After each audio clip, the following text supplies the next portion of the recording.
pengertian sejarah yang kita pilih, kenapa perang salib? Ada beberapa alasan.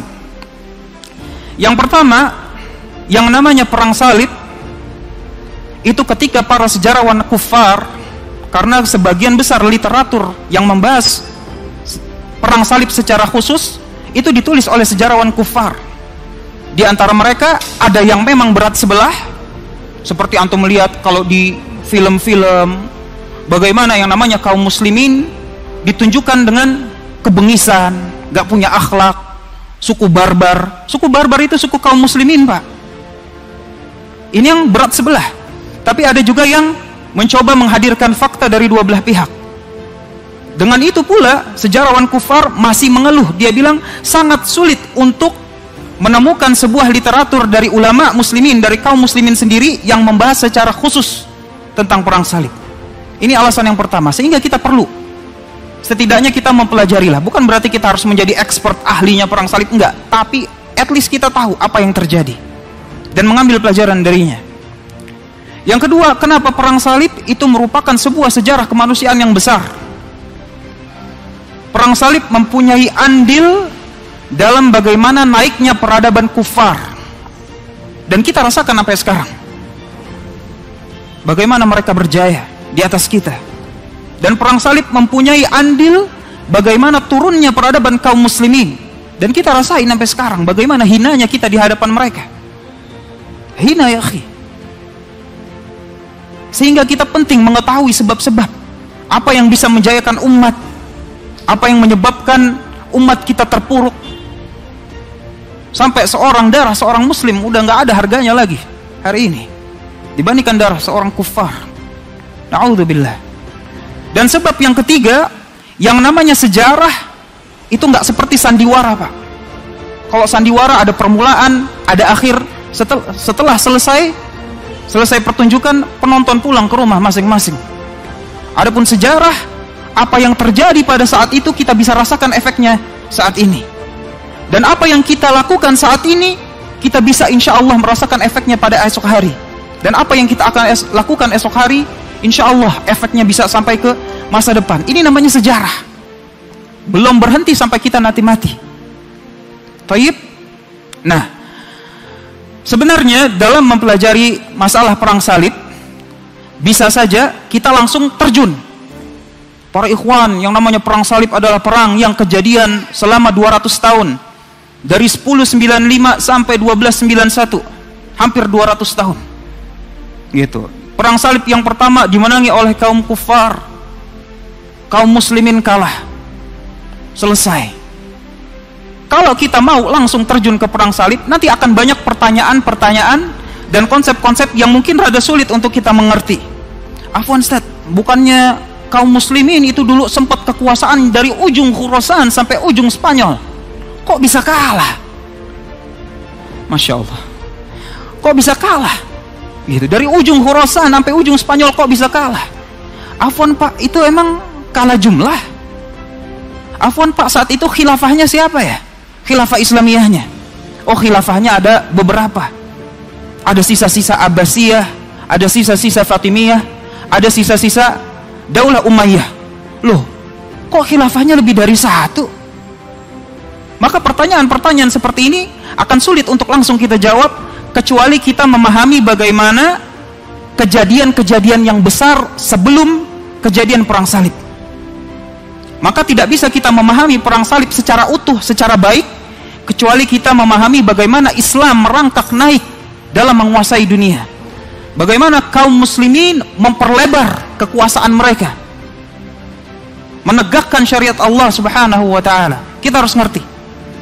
Maka dalam rangka itu, kita mulai pelajaran kita insyaallah ta'ala dengan hadis yang diriwayatkan oleh Al-Imam Bukhari dalam sahihnya, yaitu kisah tentang Suraqah bin Malik. Bukan berarti ketika kita kembali ke masa Rasulullah SAW saya akan mengutarakan sirah nabawiyah, enggak. Alhamdulillah, dars pelajaran-pelajaran tentang sirah nabawiyah udah banyak. Ustadz-ustadznya juga lebih mumpuni daripada saya. Gitu. Tapi kita hanya akan menyinggung beberapa kejadian-kejadian yang ada relevansinya dengan ekspansi kaum muslimin. Gitu. Adapun hadis yang diriwayatkan oleh Al-Imam Bukhari ini merupakan isyarat bahwa Islam itu akan berjaya, yaitu kisah tentang Suraqah bin Malik. Mungkin sebagian antum sudah pernah dengar kisah tentang Suraqah bin Malik, yaitu pada saat Rasulullah Shallallahu Alaihi Wasallam hijrah bersama Abu Bakar radhiyallahu ta'ala. Maka para kaum kufar musyrikin Quraisy mereka mengadakan sayembara.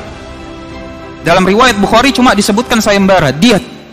Dalam riwayat yang lain disebutkan hadiahnya 100 ekor onta. 100 ekor onta. Barang siapa yang bisa menangkap Muhammad dan sahabatnya hidup atau mati, kita kasih 100 ekor onta, selesai perkara. 100 ekor onta, dulu 1 ekor onta itu merupakan harta yang luar biasa, Pak. Kendaraan yang paling mewah, setara sama kuda. Mungkin kalau zaman sekarang 100 ekor onta 100 atau 200 miliar.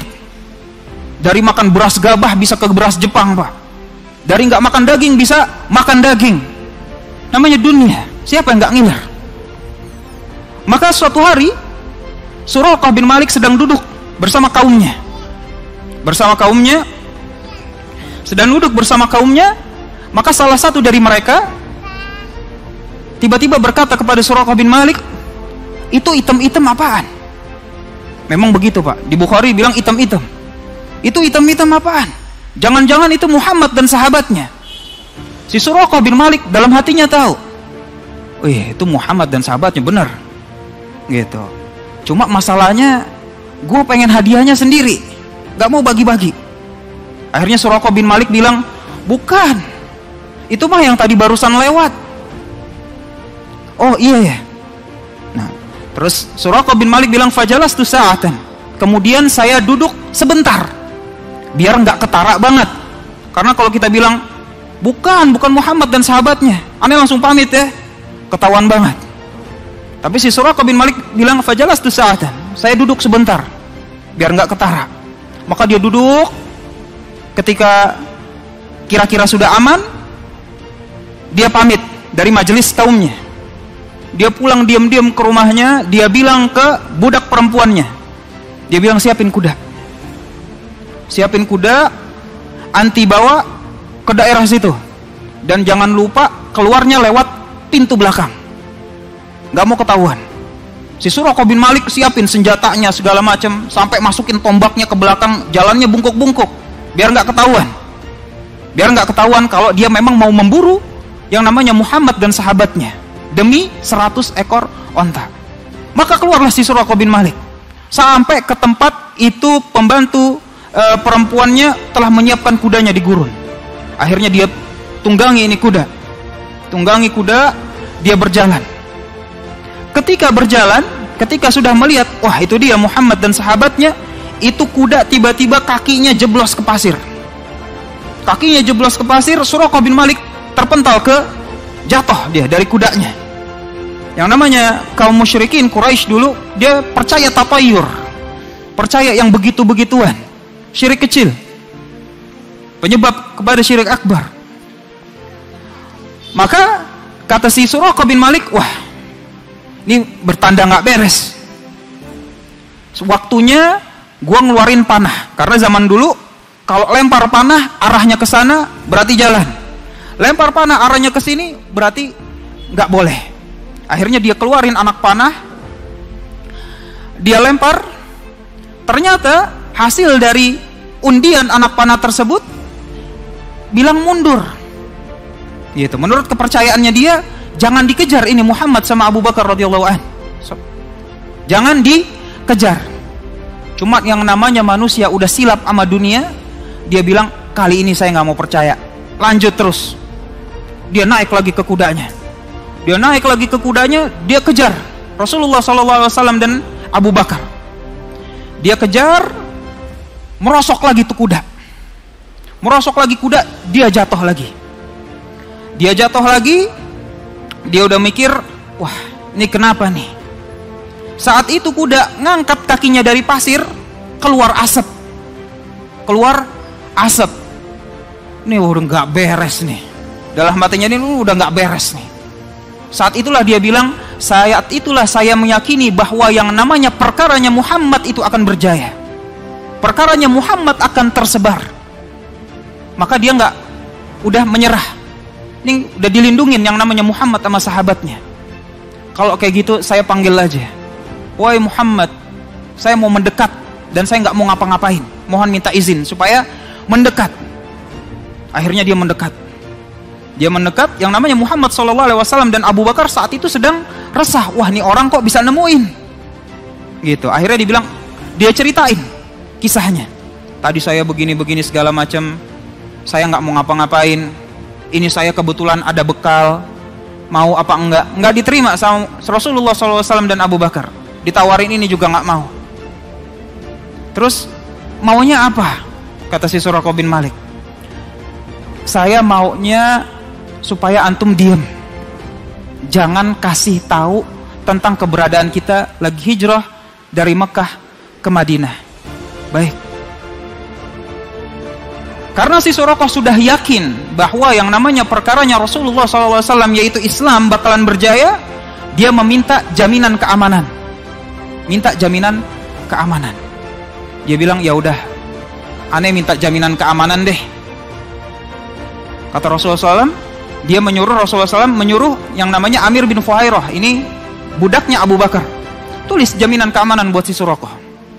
Ditulislah jaminan keamanan buat si Suraqah dalam, kalau saat itu ya kulit kambing lah atau kulit binatang mungkin sekitar itu, jaminan keamanan buat si Suraqah. Dari hadis ini kita tahu bahwa isyarat bahwa Islam itu akan berjaya itu sudah ada dari Rasulullah Shallallahu Alaihi Wasallam. Dan dalam hadis lain yang diriwayatkan oleh Al-Imam Muslim juga begitu, dari sahabat Amir bin Anbasah, bahwasanya perkara Rasulullah Shallallahu Alaihi Wasallam itu akan berjaya. Nah, kalau yang ini riwayatnya Al-Bukhari. Dalam riwayat yang lain ada tambahan. Ada tambahan di mana Rasulullah SAW berkata kepada Suraqah bin Malik, "Kaifa bika idza labista siwari Kisra?" Bagaimana keadaanmu pada suatu hari engkau memakai gelangnya Kisra? Kisra pemimpin paling tinggi Imperium Persia. Pemimpin paling tinggi Imperium Persia. Artinya kalau gelangnya aja udah bisa dipakai sama Suraqah, ya kerajaannya berarti udah bubar. Isyarat lagi dari Rasulullah SAW bahwa suatu hari yang namanya kaum muslim itu sepakat bahwa kejadian fase perang ini terbagi menjadi dua. Fase yang pertama yaitu tahun 602 sampai 622, dan fase yang kedua 623 sampai 628. Fase yang pertama itu dimenangi oleh pihak Persia. Dan fase yang kedua dimenangi oleh pihak Romawi. Dan setelah pihak Romawi memenangkan peperangan ini, yang namanya Persia itu udah nggak berani songong-songong lagi sama Romawi. Udah kelar urusannya. Bendera putih. Bendera putih. Nah, hubungannya subhanallah. Kalau kita tadi menerima tentang riwayat gelang Kisra, menerima riwayat gelang Kisra tambahan tersebut dalam hadis, pasti kita akan bertanya, kenapa Kisra sih? Kenapa nggak Heraklius? Heraklius itu kaisar Romawi. Kenapa nggak disebut kamu akan memakai mahkotanya Heraklius atau apanya lah gitu? Kenapa harus Kisra? Gitu. Maka usut punya usut. Saat ini yang menang ini adalah Persia. Persia. Dan yang namanya 622 Masehi itu sama dengan 1 Hijriah. Jadi kalau saat itu orang pengen nanya mana yang lebih top, Kisra atau Heraklius? Jawabannya Kisra. Jawabannya Kisra. Jadi subhanallah, ini merupakan bagian nubuwah dari Rasulullah Sallallahu Alaihi Wasallam. Apalagi ditambah ada dalam surat Rum. Surat Rum Makkiyah atau Madaniyah? Makkiyah. Kalau Makkiyah berarti turunnya sebelum 1 Hijriah. Benar nggak? Turunnya sebelum 1 Hijriah. Kalau turun sebelum 1 Hijriah, memprediksikan apa yang terjadi. Di mana Allah Subhanahu wa taala berfirman, "Ghulibatir Rum." Yang namanya kaum Romawi itu akan terkalahkan. Semua tafsir-tafsir yang pernah ana baca, Tabari, Ibnu Katsir, Al-Baghawi, sampai yang kayak kontemporer As-Sa'di rahimahumullah, mereka mengatakan bahwa ghulibatir Rum, bahwa kaum Rum akan dikalahkan oleh kaum Persia. Cuma dalam tafsir Ibnu Katsir diterangkan bahwa bukan semuanya dikalahkan oleh kaum Persia, tapi yang dikalahkan adalah dalam perebutan wilayah Syam. Dalam perebutan wilayah Syam. Tayyib. Ini 1 Hijriah. Kita bergerak ke 5 Hijriah. 5 Hijriah yaitu 628 Masehi. 5 Hijriah itu jatuhnya yang namanya Mesopotamia. Ini sekitar sini, Pak. Mesopotamia ini merupakan yang namanya basis kuatnya Imperium Persia. Ini jatuh ke tangan Romawi.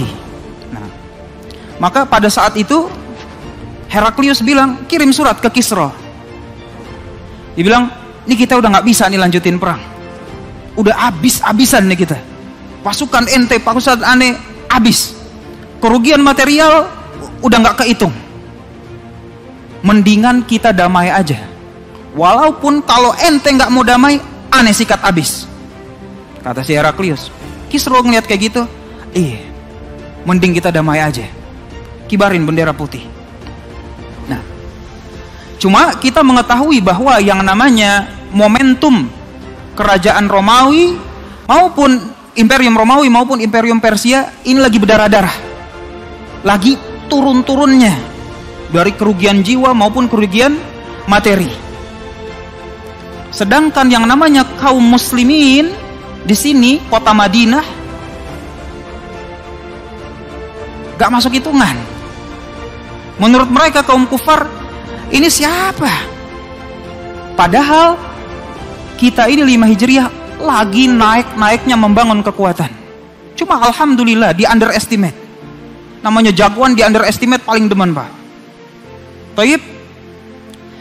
Madinah, apalagi yang namanya kaum kufar baik Persia maupun Romawi itu nggak nafsu sama sepenanjung Arab di sini.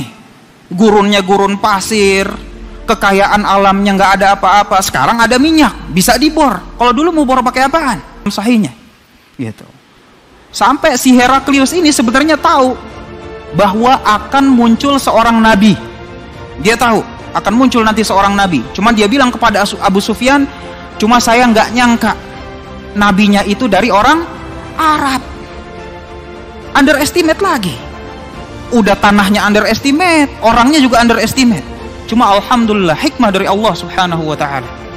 Biarin aja, kita bangun kekuatan, ente mau ngapa-ngapain terserah. Maju ke 8 Hijriah. 8 Hijriah itu peristiwa Fathu Mekkah. Peristiwa Fathu Mekkah. Dari yang cuma 1 titik, sekarang alhamdulillah punya 2 titik. Apalagi Allah Subhanahu wa taala berfirman, "Idza jaa nasrullahi wal fath wa ra'aitan nasa yadkhuluna fi dinillah afwaja." Yang namanya manusia berbondong-bondong masuk Islam. Yang namanya berbondong-bondong, otomatis pasukannya nambah apa kurang? Nambah. Apalagi berbondong-bondong, nambahnya banyak. Nambahnya banyak. Otomatis kita momentumnya lagi naik lagi. Momentumnya lagi naik. Maka setelah Fathu Mekkah, langsung gak lama setelah itu peperangan Hunain. Peperangan Hunain ini daerah sekitar Mekah.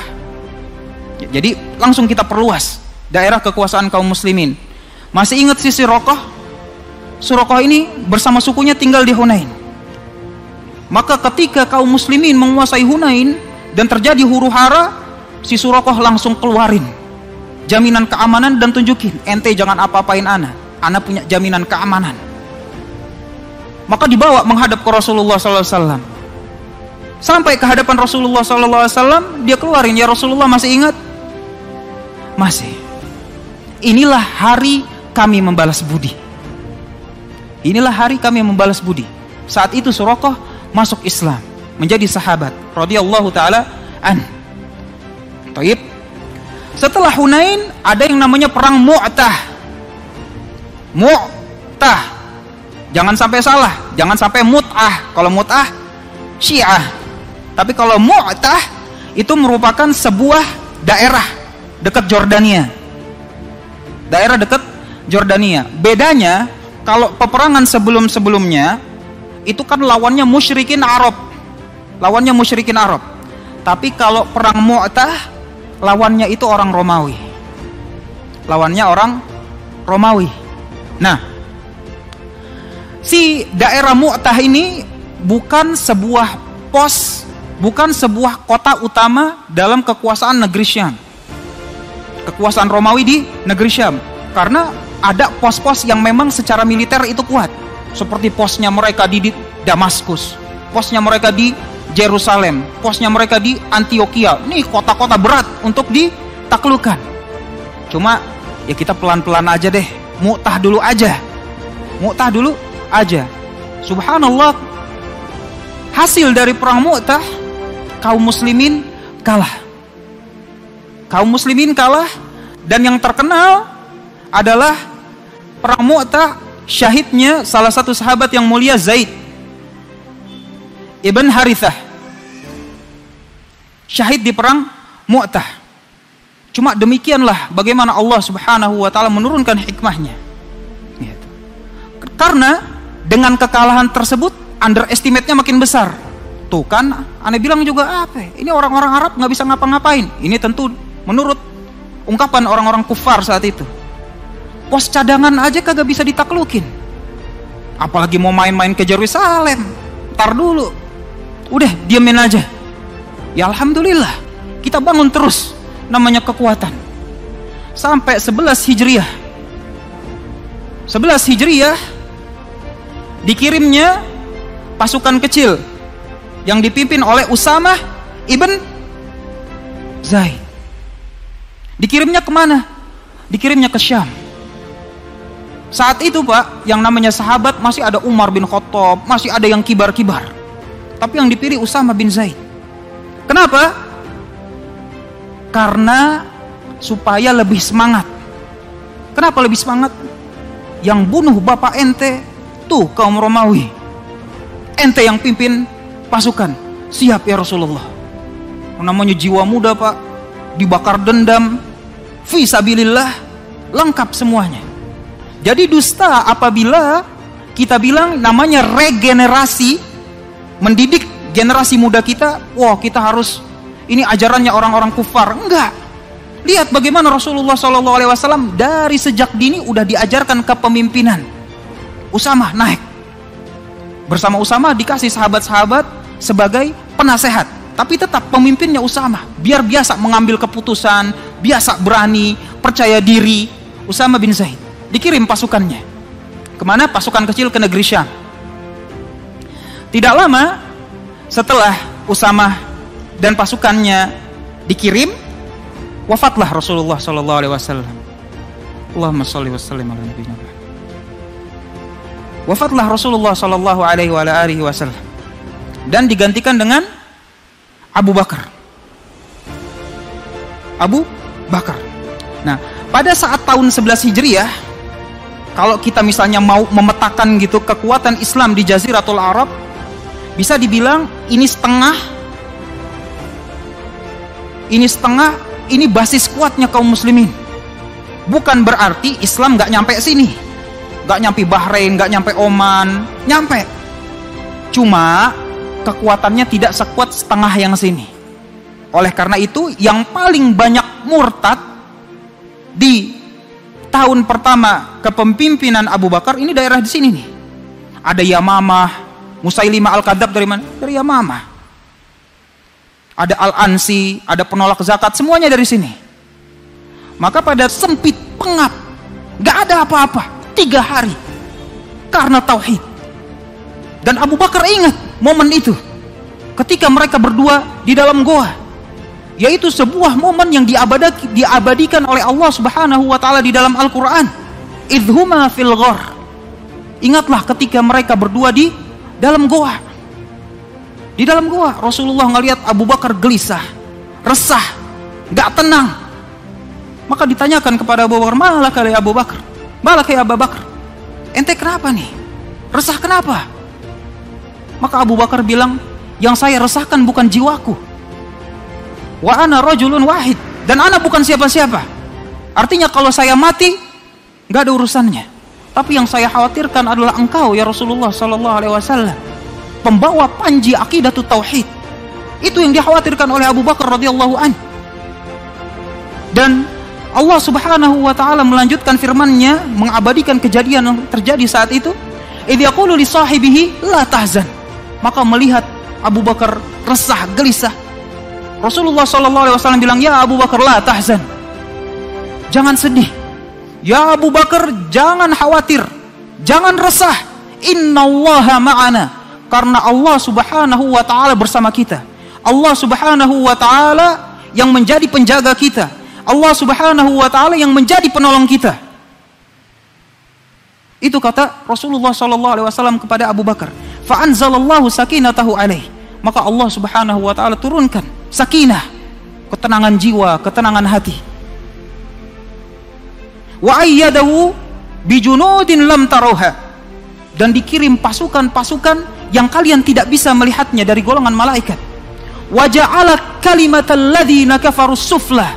Dan yang namanya kalimat-kalimat kekufuran, Allah Subhanahu wa taala berjanji akan dijadikan sebagai syariat yang paling rendah di muka bumi ini. Wa kalimatullahi hiyal ulya. Dan yang namanya kalimat Allah Subhanahu wa taala menjadi kalimat yang tertinggi. Jadi nggak bisa yang namanya muslim muwahhid mentauhidkan Allah Subhanahu wa taala merasa tenang ketika masih ada kalimat-kalimat kekufuran yang justru menduduki tempat bukan tempatnya, ditinggikan. Seorang muslim muwahhid tidak bisa merasa tenang ketika kalimat Allah Subhanahu wa taala direndahkan bahkan dinistakan. Seorang muslim muwahhid tidak bisa merasa tenang apabila dia masih melihat ada kesyirikan-kesyirikan. Seorang muslim muwahhid tidak bisa tenang apabila masih ada peribadatan yang diberikan kepada selain Allah Subhanahu wa taala. Dan Abu Bakar mengetahui hal tersebut. Dan Abu Bakar radhiyallahu an mengingat firman Allah Subhanahu wa taala, wa qatiluhum. Dan perangilah mereka. Sampai kapan? Hatta la takuna fitnah. Sampai yang namanya kesyirikan itu habis dari muka bumi ini. Wa yakuna dinu kulluhu lillah. Dan yang namanya segala jenis peribadatan, kecil maupun besar, hanya untuk Allah Subhanahu wa taala. Jadi biarkanlah yang namanya sejarawan-sejarawan kufar bilang negeri Eskimo atau yang lain. Biarkanlah mereka berkata, oh yang dilakukan Abu Bakar ceroboh, enggak perhitungan. Biarkanlah mereka berkata bahwa yang dilakukan Abu Bakar radhiyallahu an mendekati kegilaan. Tapi kita muslimun, akidah kita hakul yakin yang dilakukan oleh Abu Bakar radhiyallahu taala anhu itu melaksanakan perintah Allah Subhanahu wa taala dalam meninggikan kalimat Allah dan menegakkan at-tauhid. Itu yang dilakukan Abu Bakar. Kita harus tahu bagaimana sebuah perspektif itu bisa berbeda dari dua pihak. Thayyib. Nah, dikirim Khalid bin Walid ke Persia, ke Irak, kekuasaan Persia, dan dikirim ke 4 sahabat. Dan dikirimnya ini tidak secara tidak sekaligus, tapi satu-satu. Dan sebenarnya bukan cuma 4, masih banyak sahabat-sahabat yang ikut ke negeri Syam. Satu. Nah, ditinjau dari keberhasilannya, maka ekspedisinya Khalid bin Walid itu lebih berhasil. Baru masuk Irak langsung merebut 3 kota besar. Hira, Anbar, Ainut Tamr, direbut mulu. Urusannya jihad. Mau masa jahiliyah, muslim jihad. Khalid ibn Walid